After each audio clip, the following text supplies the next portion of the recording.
So ಇದು ನನ್ನ ಮೊದಲನೇ ಫಿಲಮ್. ಸೊ ನಾನು ಈ ಮೂವಿಗೆ ಮ್ಯೂಸಿಕ್ ಪ್ರೊಡಕ್ಷನ್ ಮಾಡ್ತಾಯಿದ್ದೀನಿ ಮತ್ತು ಸಾರಿ. ಸೊ ಈ ಫಿಲಮ್ಗೆ ನಾನು ಮ್ಯೂಸಿಕ್ ಪ್ರೊಡಕ್ಷನ್ ಮತ್ತು ಬ್ಯಾಕ್ಗ್ರೌಂಡ್ ಸ್ಕೋರ್ಸ್ನ ಮಾಡ್ತಾಯಿದ್ದೀನಿ with the support of Rithvik sir. So I would really like to thank Kiran sir and the crew and the cast. So ನಾ ಹೀಗೆ ವರ್ಕ್ ಮಾಡ್ತಾ ಇರ್ಬೇಕಾದ್ರೆ ಆಗಲೇ ಸಾಗರಣ್ಣ ಹೇಳಿದರು, ಅವ್ರ ಪ್ರಾಜೆಕ್ಟ್ ಅವ್ರ ಸ್ಕ್ರಿಪ್ಟ್ ಬರೀತಾ ಇರಬೇಕಾದ್ರೆ ನಾನು ಅವ್ರ ಫಿಲಮ್ಗೂ ಕೂಡ ಮ್ಯೂಸಿಕ್ ಕಂಪೋಸ್ ಮಾಡ್ತಿದ್ದೆ. ಆವಾಗ ನಮಗೆ ಕಿರಣ್ ಸರ್ ಪರಿಚಯ ಮಾಡಿಕೊಟ್ರು. ಇವರು ಪರಿಚಯ ಮಾಡಿಕೊಟ್ಟಾದ್ಮೇಲೆ ಕಿರಣ್ ಸರ್ ಒಂದು ಕಂಪ್ಲೀಟ್ಸ್ ಏನು ಡ್ರಾಫ್ಟ್ ಹೇಳಬೇಕು ಅದು ನನಗೆ ಹೇಳಾದ್ಮೇಲೆ ಅವ್ರು ನನಗೆ ಮ್ಯೂಸಿಕ್ ಪ್ರೊಡಕ್ಷನ್ ಮಾಡೋದಕ್ಕೆ ಏನೇನು ಐಡಿಯಾ ಬೇಕೆಲ್ಲ ಹೇಳಿದರು.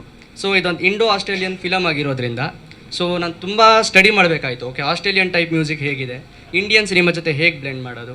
ಸೊ ಸ್ಟಡಿ ಮಾಡಿ ಕಿರಣ್ ಸರ್ ಅವ್ರ ಸ್ಟುಡಿಯೋ ನನಗೆ ಒಂದು ಸೆಟಪ್ ಮಾಡಿಕೊಟ್ರು. Really thank you sir. So music ತುಂಬ ಚೆನ್ನಾಗಿ ಬಂದಿದೆ ಅಂತ ಅಂದ್ಕೊತೀನಿ. ಈವನ್ ರಿತ್ವಿಕ್ ಸರ್ ಬರಬೇಕಿತ್ತು, ಅವರು ಕೂಡ ಬಂದಿಲ್ಲ.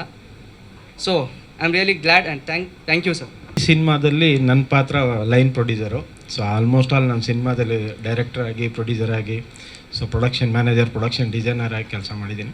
ಬಟ್ ಈ ಸಿನಿಮಾದಲ್ಲಿ ಕಿರಣ್ ಸರ್ಗೆ ಮೀಟ್ ಮಾಡಿದಾಗ ನಮ್ಮ ಚಂದನ್ ಸರು ಅವ್ರದ್ದು ಬಿಂಗೋ ಸಿನಿಮಾಗೆ ನಾನು ಮ್ಯಾನೇಜರಾಗಿ ವರ್ಕ್ ಮಾಡಿದ್ದೆ.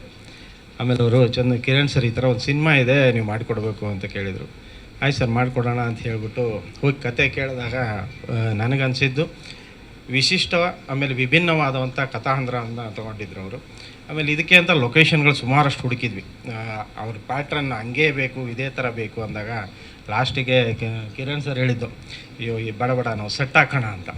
ನಾವು ಎಷ್ಟೋ ಸರ್ಚ್ ಮಾಡಿದ್ರು ಬೇಡ ಸೆಟ್ ಹಾಕೋಣ ಅಂತ.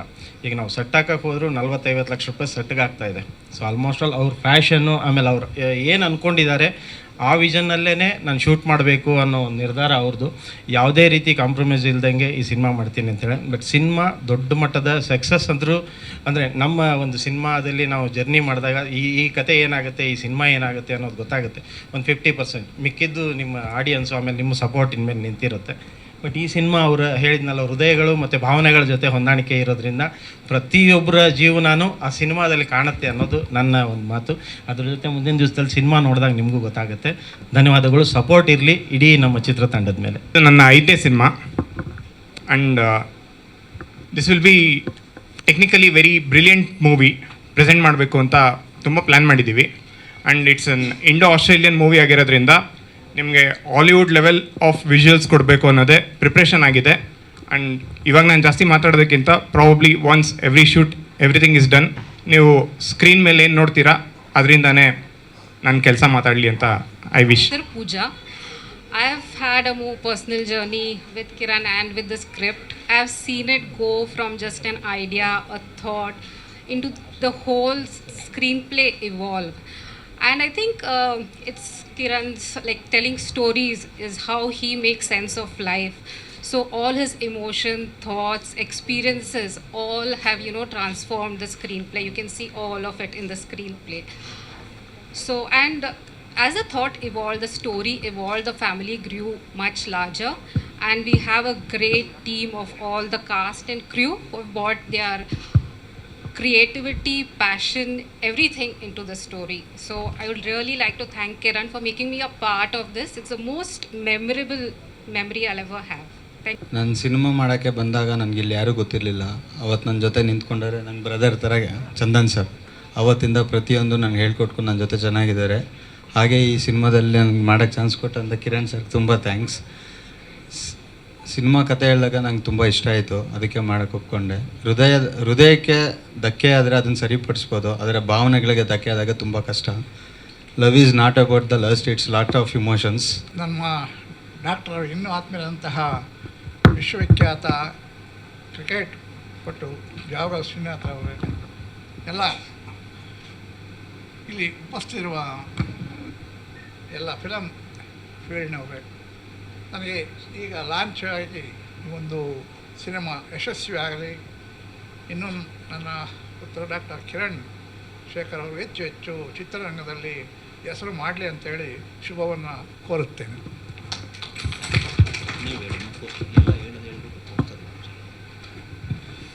ಎಲ್ರಿಗೂ ನಮಸ್ಕಾರ. ಈ ಒಂದು ವೇದಿಕೆಯಲ್ಲಿ ಉಪಸ್ಥಿರ್ತಕ್ಕಂಥ ನನ್ನ ಫೇವರೆಟ್ ಪ್ಲೇಯರ್ ಆಗಿರ್ತಕ್ಕಂಥ ಜಾಗಲ್ ಶ್ರೀನಾಥ್ರವರೇ, ಹಾಗೂ ನನ್ನ ಹೆಮ್ಮೆಯ ಪುತ್ರ ಹಾರ್ಟ್ ಟು ಹಾರ್ಟ್ ನನ್ನ ಕಿರಣನೇ, ಅವನಿಗೆ ಕಿರಣ ಕಿರಣ ಅಂತಲೇ ಕರೆಯೋದು, ನನ್ನ ಕಿರಣ. ಹಾಗೂ ನನ್ನ ಮೈ ಹಸ್ಬೆಂಡ್ ಶೇಖರ್, ಇಲ್ಲಿರ್ತಕ್ಕಂತಹ ಎಲ್ಲ ಮುಖ್ಯ ಅತಿಥಿಗಳೇ, ಸಮೂಹ ಮಾಧ್ಯಮದವರೇ, ಇವತ್ತು ನಮ್ಮ ಮಿರಾನಾ ಪ್ರೊಡಕ್ಷನ್ನಿಂದ ಒಂದು ಹೊಸ ಸಿನಿಮಾವನ್ನು ಇವತ್ತು ಲಾಂಚ್ ಮಾಡಿದ್ದೀವಿ. ಇದರ ಹಿಂದೆ, ಕಿರುತೆರೆಯ ಹಿಂದೆ ಏನಿದೆ ಎಲ್ಲ ತುಂಬ ಶ್ರಮವನ್ನು ಪಡ್ತಾ ಇದ್ದಾರೆ. ನಮ್ಮ ಮಿರಾನಾ ಪ್ರೊಡಕ್ಷನ್ ಟೀಮಿಗೆ ಎಲ್ಲ ಗುರು ಹಿರಿಯರ ಆಶೀರ್ವಾದ, ಆ ಭಗವಂತನ ಆಶೀರ್ವಾದ ಎಲ್ಲ ಇದು ಇಡೀ ನಮ್ಮ ತಂಡಕ್ಕೆ ಒಂದು ಒಳ್ಳೆಯದನ್ನು ಮಾಡಲಿ. ಏಕೆ ಅಂತ ಹೇಳಿದ್ರೆ, ಸಿನಿಮಾ ಅಂತಕ್ಕಂಥದ್ದು ಕೇವಲ ಮನೋರಂಜನೆ ಅಂತ ಮಾತ್ರ ಅನ್ಕೋಬಾರ್ದು. ಆ ಮನೋರಂಜನೆಯ ಹಿಂದೆ ಒಂದು ಕತೆ, ಉತ್ತಮವಾದಂತಹ ಕಥೆಯನ್ನು ಕೊಡ್ತಕ್ಕಂಥದ್ದು. ಏಕೆಂದರೆ ನಮ್ಮ ಜೀವನದ ಒಂದೊಂದು ಹೆಜ್ಜೆಯೂ ಒಂದೊಂದು ಕಥೆಯನ್ನು ಹೇಳ್ತಾ ಇರುತ್ತೆ ಯಾವಾಗಲೂ. ಹಾಗೆ ಕಥೆಗಳು ಹೇಗೆ ಹುಟ್ಟಿದೆ ಅನ್ನೋದು ಸಾಮಾನ್ಯ ಎಲ್ಲರಿಗೂ ಗೊತ್ತಿದೆ. ಎಲ್ರಿಗೂ ಕೂಡ ಈ ಒಂದು ಸಂದರ್ಭದಲ್ಲಿ ನಿಮ್ಮೆಲ್ಲರ ಒಂದು ಹಾರೈಕೆ, ಶುಭ ಹಾರೈಕೆ ಈ ಒಂದು ತಂಡದ ಮೇಲಿರಲಿ. ಈ ಒಂದು ಸಿನಿಮಾ ಉತ್ತಮ ಒಂದು ಯಶಸ್ಸನ್ನು ಕಾಣಲಿ ಅಂತ ಹೇಳಿ ಶುಭವನ್ನು ಹಾರೈಸ್ತಾ ನನ್ನ 2 ಮಾತುಗಳನ್ನು ಮುಗಿಸ್ತಾ ಇದ್ದೇನೆ. So thank you. ಹಾಗೆ ಈ ಪೋಸ್ಟರನ್ನು ನಾನು ಲಾಂಚ್ ಮಾಡ್ತಾ ಇದ್ದೀನಿ ತುಂಬ ಹೃದಯದಿಂದ.